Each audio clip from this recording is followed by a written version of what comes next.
बिस्मिल्लाहिर्रहमानिर्रहीम। अस्सलाम वालेकुम नाज़रीन, आप यूट्यूब चैनल देख रहे हैं। मैं इमरान ख़ान हूँ। और सबसे पहले तो बिजली की कीमतों में जो इजाफ़ा हुआ है, इंतहाई खौफनाक इजाफ़ा है। हम बड़े लंबे अरसे से आपको रिपोर्ट कर रहे हैं कि इम्पोर्टेड सरकार बिजली की कीमत में लगातार इजाफ़ा कर रही है। हर थोड़े दिन के बाद कभी 3 रुपये बढ़ा देते हैं, कभी 4 रुपये बढ़ा देते हैं, 5 रुपये बढ़ा देते हैं, 10 रुपये तक का भी बढ़ोतरी हुई है। जो कराची में बिजली है उसकी के इलेक्ट्रिक ने अलग कीमत बढ़ाई हुई है। यहाँ पंजाब में और पाकिस्तान में अलग से कीमत बढ़ रही है। नेपरा हर दूसरे चौथे दिन कोई नई खबर दे देता है। इमरान खान साहब ने अपने दौरे हुकूमत में एक सब्सिडी दे रखी थी, 5 रुपये उन्होंने बिजली का यूनिट कम किया था और वो ओवरऑल सबके लिए किया था। तो उस वक्त तो सब कह रहे थे कि मज़ीद सस्ती होनी चाहिए। यानी हुकूमत संभालने से चंद दिन पहले मिफ्ता इस्माइल का ये कहना था कि बिजली का यूनिट आधी कीमत पर भी अगर बेचा जाए तो तब भी हुकूमत मुनाफे में रह सकती है। ये बाकायदा उनका इंटरव्यू मौजूद है। उन्होंने कहा कि बजाय इसके कि 24 रुपये का यूनिट बेचा जाए, 22 रुपये का यूनिट बेचा जाए, इसको 11 रुपये का बेच कर भी पैसे कमाए जा सकते हैं। और ये बिजली बहुत महंगी हुकूमत बेच रही है। लेकिन उन्होंने हुकूमत में आने के बाद बिजली को दुगने से ज़्यादा महंगा कर दिया है। इस किस्म के टैक्सेस शामिल किए हैं कि एक लंबी फहरिस्त है टैक्सेस की। और अच्छे खासे लोग जो ठीक ठाक कमा लेते हैं वो भी बिजली के बिल की किस्तें करवाने पर मजबूर हो गए हैं। पाकिस्तान के मुख्तलिफ शहरों के अंदर एहतजाज हो रहा है, बार बार जगह जगह एहतजाज हो रहा है। और अब सूरत हाल ये है कि तमाम बड़े शहरों के अंदर, लाहौर में, गुजरावाला, मुल्तान, सरगोदा, फैसलाबाद, कराची, हर सूबे के अंदर, खैबर पख्तूनख्वा में, बाकी जगहों पे एहतजाज किए जा रहे हैं। लोग बिजली के बिल जो हैं उनको फेंक कर जा रहे हैं। कई लोग जो हैं वो एहतजाज करते करते अपने आप को मारना शुरू हो जाते हैं। ख़वातीन जो हैं वो एहतजाज करने के लिए उन दफातर में पहुंच गई जहां पे वापडा के हुक्काम बैठते हैं। तो ये एक अफसोसनाक सूरत हाल है कि लोग जितने पैसे कमाते हैं अब उतने पैसों से ज़्यादा का बिल आ जाता है। मिसाल के तौर पे एक आदमी अगर 25,000 रुपये महीना कमाता है तो पहले 7-8 हज़ार रुपये बिल आता था, अब 30-30 हज़ार रुपये बिल आ रहा है। क्योंकि टैक्सेस इस नौइयत के लगे हैं कि आप बिजली जितनी मर्जी कम इस्तेमाल करें, अगर आपके पास मीटर मौजूद है तो आपको बहुत हैवी टैक्सेस देने पड़ेंगे। यानी गरीब आदमी जितने पैसे कमाए उसके अंदर थोड़े से और उधार पैसे लेकर डाले और सिर्फ बिल जमा करवा दे। बिजली खरीदने के अलावा वो कुछ नहीं खरीद सकता। बिजली के अलावा किसी और चीज़ का बिल अदा नहीं कर सकता। ये एक आम गरीब आदमी की हालत कर दी है इस इम्पोर्टेड सरकार ने। बिजली की कीमत बढ़ा बढ़ा के और अभी भी बाज नहीं आ रहे। अभी एक नया टैक्स है जो बिजली के ऊपर लगने वाला है और उसकी पहले से तैयारी भी कर ली गई है और उसके बारे में अनाउंस भी कर दिया गया है। जावेद सोमरू साहब की खबर है और ख़बर यह बता रही है कि नेपरा ने बिजली सार्फिन पर मज़ीद 94 अरब 40 करोड़ रुपए का इजाफी बोझ डालने की तैयारी कर ली है। और ये सब कुछ वो कर रहे हैं क्योंकि IMF से उन्होंने एक इंतहाई घटिया नौइयत का मुआहदा कर लिया है। एक ऐसा मुआहदा कर लिया है जिसमें पेट्रोलियम मसनूआत के ऊपर 50 रुपए तक की लेवी अदा करनी पड़ेगी। 10 रुपए इनको यकम से शामिल करने पड़ेंगे। यानी आलमी मंडी में अगर पेट्रोल सस्ता होने के कुछ असरात पाकिस्तानियों पर पड़ने के इम्कानात हैं तो वो इम्कानात भी ख़त्म। यानी एक ऐसी ढीठ हुकूमत आई है जो ये कहकर आए थे कि हम पेट्रोल बेचेंगे 70 रुपए का और डॉलर कर देंगे 130-135 रुपए का, और पेट्रोल जो है वो उन्होंने आधी कीमत करने के बजाय दुगनी से ज़्यादा कर दी है और बिजली की कीमत भी दुगनी से ज़्यादा कर दी है। गैस की कीमत में 50% के लगभग इजाफा कर दिया है। अद्वियात की कीमतें बढ़ गई हैं। महंगाई जो है वो 42% से ज़्यादा पाकिस्तान की तारीख में 50 साल में कभी इतनी महंगाई नहीं हुई। सकूते ढाका जब हुआ था ना, जब पाकिस्तान 2 लख्त हो गया था, उस वक्त भी जो है वो पाकिस्तान की पॉलिसीज़ का पाकिस्तान को खुमियाजा भुगतना पड़ा था। दुश्मन जो है उसने बड़ी होशियारी और चालाकी से पाकिस्तान को धोखा दिया था। और दुश्मन आपको एक्चुअली धोखा नहीं देता, हमारी अपनी गफलत की वजह से हम बाद औक़ात मारे जा रहे होते हैं।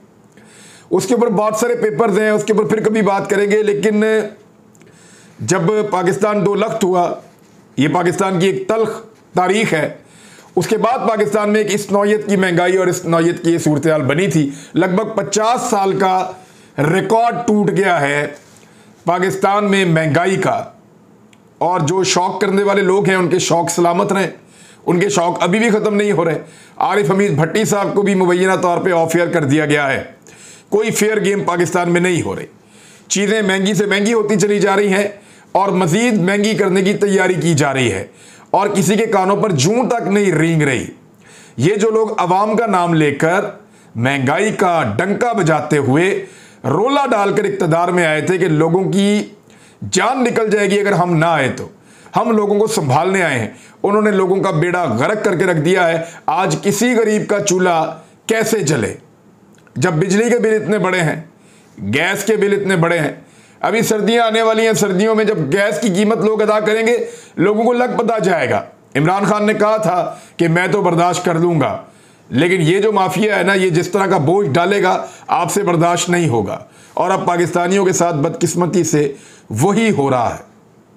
और इस सूरत हाल में भी सबकी कोशिश ये नहीं है कि आवाम को रिलीफ मिले, कोशिश ये है कि मौजूदा इंपोर्टेड सरकार को कैसे मजबूत किया जाए और उनके मुकाबले में आने वाले इमरान खान को कैसे कमज़ोर किया जाए। एक मुकदमा और भी दर्ज कर दिया गया है और पाकिस्तान तहरीक इंसाफ की पूरी क़यादत को ही उसके अंदर शामिल कर दिया गया मुकदमे में। असद उमर को उस पर्चे में शामिल किया गया।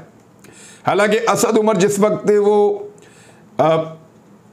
वक़ुआ हो रहा था, या चले वो जो इस्लामाबाद में एक जलसे की तकरीब थी जिसमें इमरान खान साहब ने रैली निकाली और जाकर वहाँ पे एहतजाज किया शहबाज गिल के लिए, उस मामले के ऊपर एक FIR काटी गई कि दफ़ा 144 की खिलाफ वर्जी की है। उस दिन असद उमर इस्लामाबाद में थे ही नहीं। जो F9 रैली है उसके सिलसिले में असद उमर के ऊपर जो FIR काटी गई है, उस दिन वो लाहौर में थे और दाता दरबार के बाहर से तकरीर जो है वो उनकी टेलीविज़न के ऊपर टेलीकास्ट भी हुई थी, पूरा रिकॉर्ड मौजूद है। तो ये बुखलाहट है कि हर हाल में इमरान खान का रास्ता रोको। अब इमरान खान को गिरफ्तार करने का इरादा है क्योंकि 3 दिन की हिफाजती ज़मानत इमरान खान साहब को मिली थी। अब उसके बाद उनको अदालत में आना है। यहाँ हुकूमत पूरी कोशिश कर रही है कि कुछ भी करके इमरान खान साहब की ज़मानत जो है वो खारिज हो जाए। लेकिन क्या अगर ज़मानत खारिज हो जाती है, अव्वल तो इस केस में कैसे होगी? दहशतगर्दी का मुकदमा दर्ज कर दिया है, सिर्फ ये कहने के ऊपर कि मैं कानूनी कार्रवाई करूंगा, केस करूंगा, नहीं छोड़ूंगा IG को और DIG को। इस पे कौन सा दहशतगर्दी का मुकदमा बनता है? अव्वल तो ये मुकदमा ही उड़ जाना चाहिए। लेकिन फ़र्ज़ कीजिए बाद औक़ात अदलिया में फ़ैसले ऐसे आ जाते हैं जिन पे आप बाद में तनकीद भी करते हैं और वो कोई सुनहरी हरूफ से हमेशा याद नहीं रखे जाते। ऐसा एक फ़ैसला आता है और इमरान खान साहब की ज़मानत मनसूख हो जाती है, तो यहाँ पे राना सनाउल्लाह ने कहा तो फिर हम गिरफ़्तार करेंगे इमरान खान साहब को, और ये हमारी मजबूरी होगी इमरान खान को गिरफ़्तार करना। और तहरीक इंसाफ जो दावा कर रही है कि लोग निकल आएंगे, ऐसा कुछ नहीं होगा। ये राना सनाउल्लाह साहब ने चैलेंज किया है। तो इमरान खान साहब को गिरफ़्तार करने की कोशिश भी की जा सकती है, और एक मरतबा अगर इमरान खान साहब को गिरफ़्तार कर लिया गया तो फिर सीरीज़ है मुकदमात की। पूरी कोशिश की जाएगी वफाकी हुकूमत की जानिब से कि इमरान खान साहब को उसके बाद आज़ाद ना किया जाए। तो लोगों का रद्द अमल कैसा होगा इस पर डिपेंड करता है सारा का सारा। सूबाई हुकूमतों का रद्द अमल ख़ास तौर पर पंजाब का तो इंतहाई मायूस कुन रहा है अब तक, और आइंदा भी उम्मीद यही है क्योंकि वफाकी हुकूमत को पूरा भरोसा है परवेज़ इलाही पे और पंजाब हुकूमत के ऊपर कि इमरान खान अगर गिरफ़्तार भी हो गए तो वो सिर्फ गोंगलुओं से मट्टी झाड़ेंगे, वो किसी किस्म की कानूनी कार्रवाई नहीं करेंगे पंजाब में उनके खिलाफ, और वो किसी किस्म का एक्शन नहीं लेंगे। और पाकिस्तान तहरीक इंसाफ के वर्कर्स की प्रोटेक्शन के लिए या पाकिस्तान तहरीक इंसाफ या इमरान खान के फ़ायदे के लिए गवर्नमेंट ऑफ पंजाब कोई बड़ा कदम नहीं उठाएगी परवेज़ इलाही की मौजूदगी में। इस बात का ऐसा लगता है कि पूरा यकीन है वफाकी हुकूमत को। अब आ जाए इस बात पे कि क्या फेयर गेम हो रही है, तो बिल्कुल नहीं हो रही। फेयर गेम ये होती है कि पॉलिटिकल पार्टीज़ का पॉलिटिकल पार्टीज़ के साथ मुकाबला हो। एक तो ये गेम वैसे ही फेयर नहीं थी, 13 का मुकाबला अकेले के साथ है, लेकिन वो अकेला 13 पे भारी पड़ गया और पूरी टीम के खिलाफ अकेला खेल रहा है और बहुत अच्छा खेल रहा है और हर जगह पर जीत भी रहा है। लेकिन अब हुआ ये है कि अंपायर्स भी साथ मिल गए हैं और कोशिश की जा रही है कि तमाशाई भी साथ मिला लिए जाएं। यानी अगर पाकिस्तान को अब एक स्टेडियम बना दें तो जो अवाम है वो तमाशाई हैं, बीच में एक अंपायर है, एक तरफ एक टीम है जिसमें 13 जमातें खेल रही हैं और एक तरफ एक अकेला खिलाड़ी है जो 13 जमातों को हरा रहा है। अब हो ये रहा है कि 13 जमातें तो हार रही हैं, उन्होंने अंपायर भी साथ मिला लिया है और अंपायर भी अब रुंदी करके कुछ भी करके उनको जितवाना चाह रहा है। वो भी बात नहीं बन रही तो फिर उस खिलाड़ी को विलन साबित करते हुए कोशिश कर रहे हैं कि तमाशाइयों की हमदर्दियां 13 जमातों के साथ मिल जाएं या उस शख्स के खिलाफ हो जाएं। लेकिन तमाशाई जो हैं, जो पाकिस्तानी अवाम है, वो अब ज़्यादा देर तमाशा देखने के मूड में नहीं है। वो अपनी पूरी सपोर्ट वो दे रहे हैं उस अकेले खिलाड़ी को जो मैदान में है और मर्दाना वार मुकाबला कर रहा है। अब ये मुकाबला तो चल रहा है लेकिन साथ ही साथ फाउल प्लेस भी हो रहे हैं। यानी मुबैना तौर पे आरिफ हमीद भट्टी साहब को भी ऑफ एयर कर दिया गया है। ये पूरा का पूरा निज़ाम, मीडिया ऐसे नहीं होता ये है कि अगर आपने मीडिया को कंट्रोल करना है या कुछ गलत कोई कर रहा है तो पैमरा मौजूद है, पैमरा के अंदर जाते हैं, या अगर आपने कुछ सोशल मीडिया को कंट्रोल करना है तो वहाँ पे आपके पास FIA मौजूद है। अगर किसी ने कोई गलत बात की है, गैर कानूनी बात की है, गैर आईनी बात की है तो आप उसके ऊपर मुकदमा दर्ज कर सकते हैं, आप उसको गिरफ्तार कर सकते हैं। जैसा कि जमील फारूकी की मिसाल है कि उन्होंने जो एलिगेशन लगाया पुलिस के ऊपर, बकौल पुलिस के वो झूठा है और पुलिस ने मुकदमा दर्ज कर दिया, यहां तक तो ठीक है। लेकिन टॉर्चर करना, बरहना करना, कपड़े उतारना, बेलिबास करना, ये ज्यादती है, इसके खिलाफ हम आवाज़ उठाएंगे। बहरहाल बाकी कानूनी कार्रवाई है उसको फेस करेंगे, वहाँ वकला भी हैं, वहाँ पे वो खुद भी जाएगा, पुलिस भी मौजूद है। तो कानून के मुताबिक चला जाता है जहाँ पे रूल्स फॉलो हो रहे हों। लेकिन जहाँ पे कानून और कायदे फॉलो ना हो रहे हों, जहाँ पे ख्वाहिशात और ताकत के ज़रिए से चीज़ें मनवाई जा रही हों, वहाँ पे ऐसे ही ऑफियर कर दिया जाता है। यानी जो ऑफियर हुआ है वो ये पूछता है मैंने किया क्या है, तो उसका चैनल बताता है जी आपने कुछ नहीं किया, हमारे पे बड़ी सख्ती है और मजबूरी है कि जनाब आपको इस वक्त हमें ऑफ एयर करना पड़ जाएगा, आपको मजीद ऑन एयर हम नहीं रख सकते। ये सूरत हो जाती है। शहबाज गिल साहब ने अपने एक रिश्तेदार के तवस्सुत से, मुझे एक टेलीफोन कॉल आई, एक सहाफ़ी थे, उन्होंने मुझे कहा जी कि आपसे एक साहब बात करना चाहते हैं, ये उनका नंबर है और वो कोई शहबाज गिल के रिश्तेदार है। मैंने कहा जी ठीक है। मैंने उनसे रब्ता किया, उन्होंने अपना तारुफ करवाया और उन्होंने मुझे कुछ पैगाम दिया है। 2-3 चीज़ें उन्होंने बताई। एक तो जो जिनसी असॉल्ट के बारे में ये कहा गया कि क्या शहबाज गिल साहब आप पे जिनसी असॉल्ट हुआ है, इमरान खान साहब ने कहा, तो उन्होंने कहा जी बिल्कुल ये हुआ है। इसमें ज़रा क्लैरिटी ले लें ज़रा, क्योंकि इसको बाद वक़्त बच्चे भी सुन रहे होते हैं इस वीडियो को, ख़वातीन भी, तो मैं दूसरे अल्फाज में आपको बता देता हूँ। नॉर्मली हम जिसको जिनसी ज़्यादती कहते हैं इसका मतलब वो नहीं है, ये मुझे क्लियरली बताया गया है कि जिसको हम नॉर्मली कहते हैं कि ये जिनसी ज़्यादती है, यानी किसी का रेप कर देना, वो नहीं है ये।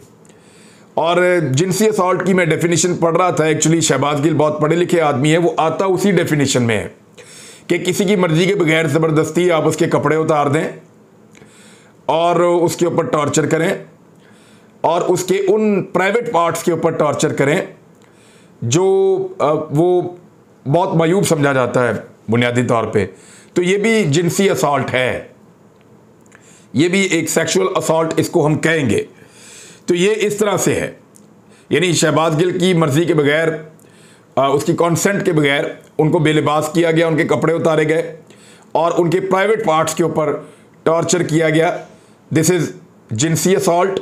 और जिस शख्स ने मुझे कॉल किया उसने एक बात का क्लेम किया कि उनको करंट दिया गया है, ये उस शख्स ने क्लेम किया है जिसने मुझे कॉल किया। इसको कंफर्म तो शहबाज गिल साहब भी कर सकते हैं। बहरहाल ये इस किस्म की चीज़ें जो हैं वो बिल्कुल उनकी गुंजाइश नहीं होनी चाहिए, ख़ास तौर पे उन मुआशरों में और पॉलिटिकल वर्कर्स के साथ तो बिल्कुल नहीं होनी चाहिए। यानी आप ऐसे अगर किसी को करंट देंगे तो ऐसी हालत होगी जैसी शहबाज गिल की हो गई थी।